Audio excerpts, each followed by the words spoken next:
Comentario entonces, Antonio. El Plan Nacional de Desarrollo que constitucionalmente debe establecerse cada principio de sexenio, ¿sirve o no sirve? Mira, yo creo que un programa de desarrollo, para que funcione, debe estar bien fundamentado y bien planificado en términos de sus beneficios y sus costos. El plan, como lo tenemos actualmente, te da algunas directivas generales sobre qué hacer y cómo hacerlo, pero nunca te habla sobre cuánto cuesta hacerlo. Entonces, ¿eso qué significa en la práctica? Que la planeación o las directivas del Programa Nacional de Desarrollo están sujetas a cómo vayas recibiendo ingresos, y esos ingresos normalmente son muy inciertos, particularmente en el caso de lo que es los ingresos del sector público. Debemos tomar en cuenta que buena parte de los ingresos del sector público, más del 35% de los ingresos, devienen de la exportación del petróleo. Y si te has fijado, pues lo que ha pasado es que consistentemente nuestras estimaciones de precios de petróleo en los últimos años han sido por arriba de lo que realmente se ha obtenido. Para el caso concreto de este año, la estimación de los criterios de política económica para 2015 hablaban de un precio de entre 73 y 75 dólares por barril. Estamos en este momento en una situación por debajo de los 50. Entonces, ¿qué es lo que haces cuando tú podrás tener las mejores intenciones, pero tienes una caída del 50% de tus ingresos? Esto, pues de lo que te habla es que cualquier plan, por muy bien diseñado que sea, si no está sólidamente fundamentado o financiado, pues no pasa de ser una Pero buena intención. Antonio, el señor Videgaray nos presume que qué importa que hayan bajado los precios si tenemos un seguro que nos garantiza que el precio pactado nos va a reportar dinero. Pero lo que tienes es que a final de cuentas, eh, no todo el dinero nos va a llegar hoy. El seguro nos va a llegar hasta noviembre, que eso es algo que se olvida muchas veces. El dinero llega al final del año, no llega durante el año, no llega cuando se necesita, llega hasta el final. Y además no es todo el petróleo el que está asegurado, solo es la parte de exportación. Esto significa que es solo un 40, 50, menos de un 50%. Y esto hay que enfatizarlo. La mayor parte del petróleo que se produce en México se consume en México, no se consume en el extranjero.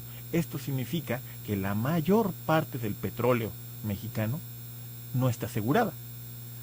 Y la fracción que está asegurada, pues en su momento nos va a llegar solo hasta el final del año.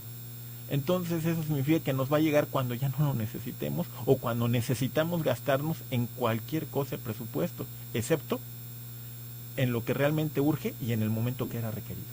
Entonces, Alberto Goyeneche, ¿cuál es el impacto real de la fluctuación de los precios del petróleo en nuestras necesidades diarias? Bueno, cuando comienza este efecto de la caída del precio del petróleo, inmediatamente todas las dependencias de gobierno las llama a la Secretaría de Hacienda y les dice: necesitamos un recorte presupuestal urgente, porque endeudarse más pues sería irresponsable, ¿no? Entonces vino este recorte de 120,000 millones, donde pues a todos se les pidió que buena onda, diríamos, pues redujeran y se apretaran un poquito el cinturón, porque como bien dice el doctor, este dinero no lo vamos a ver hasta noviembre, hasta cierre de año, y pues solo va a ser el 40%, y nosotros presupuestamos que el 100% de la producción iba a estar en un precio entre 73 y 75, y estamos asegurando solo el 45% de la producción. Entonces pues sí, vamos a tener un seguro, pero ese seguro va a estar incompleto y no nos va a llegar lo suficiente. Entonces sí fue un movimiento importante, también no tan importante, se recortó entre el 2 y el 3% del presupuesto, pero bueno, lo que podemos ver es que ¿qué va a pasar el siguiente año? El siguiente año, por más que contratemos coberturas, no va a haber quien nos dé una cobertura por arriba de los 50, 55 dólares. Entonces estamos hablando de una contracción de esa parte del presupuesto, pues importante, cuando menos de un 40%. ¿Cómo se financia entonces ese déficit? Pues bueno, lo que le han aplaudido mucho a este gobierno es la reforma fiscal, ¿no? Estar buscando pues mucho más el tema de impuestos que se le están aplicando a las personas, está creciendo la base de contribuyentes y a los mismos contribuyentes que ya tiene, que se le llama la base cautiva, pues se está cobrando más. Hay una cuestión que nos interesa a los jaliscienses. Esos movimientos en el presupuesto federal, ¿cómo pueden repercutir y en qué ramos en el presupuesto del estado de Jalisco? Antonio. Bueno, mira, yo creo que ahí hay una cosa que es bien importante recordar, para hablando en el contexto de Jalisco. Mira, aproximadamente entre el 80% al 90% de los ingresos que devienen hacia los municipios de Jalisco son normalmente transferencias. Esto es dinero que pone el gobierno federal a través de transferencias intergubernamentales y una pequeña fracción por parte de transferencias estatales. Estamos hablando entonces 80-90% de los ingresos de los municipios. Ahora, ¿de dónde se financia ese 80 o 90%? Casualmente, si revisas la estructura actual, se deviene en buena parte de la variación de los precios del petróleo.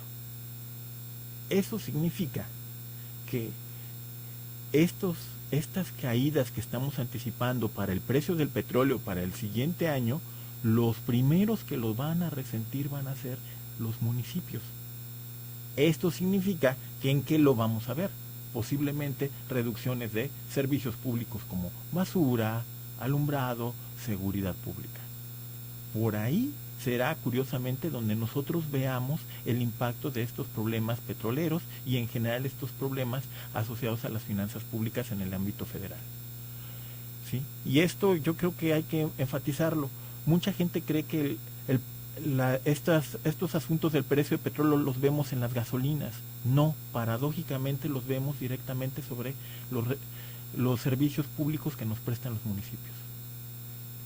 Alberto Goyeneche, entonces, sin que esto signifique que nos apaniquemos, como diría un clásico por ahí, sino que seamos prudentes. ¿Qué es lo que debe hacer el sector público, el sector privado y nosotros en lo individual para enfrentar este tipo de panoramas negativos?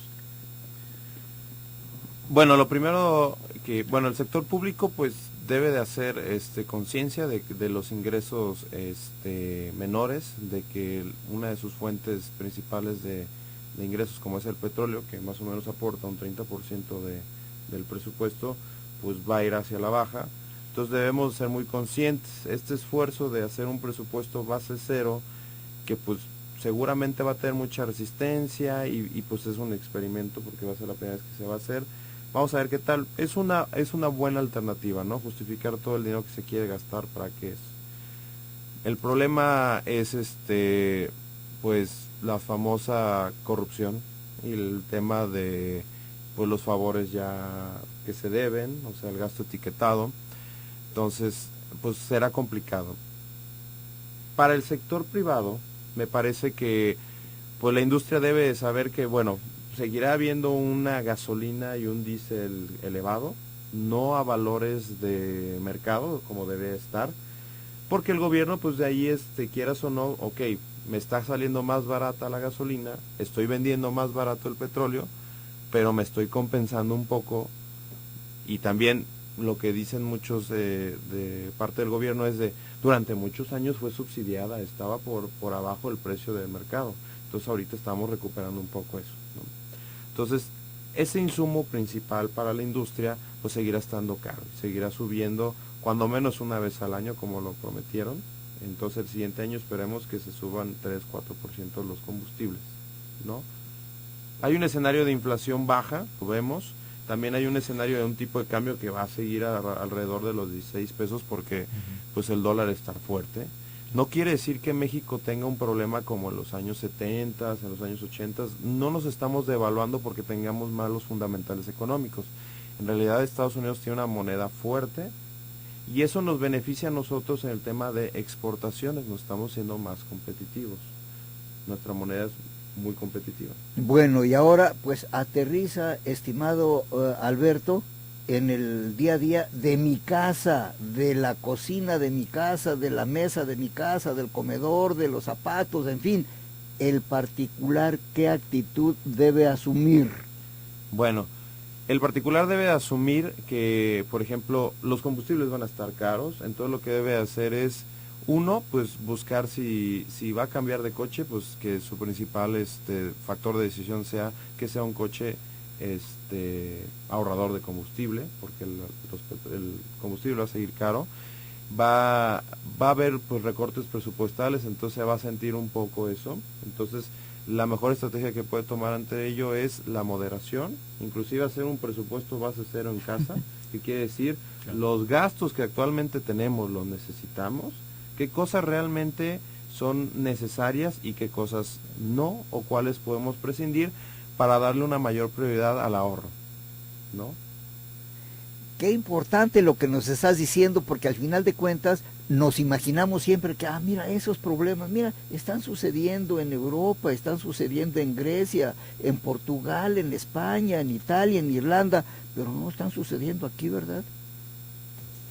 Vamos a seguir con este tema, presupuesto base cero, su aplicación. Pregunta, ¿nos alcanza el tiempo? ¿Tenemos la cultura de justificar el gasto antes de tener ese dinero? Vamos a esperar respuestas de Antonio y Alberto después de unos mensajes. Les recuerdo que el 3318 8076 41 es línea directa para whatsappear con nosotros. Y luego @Zona 3 Noticias, @Arana Cervantes. Pausa.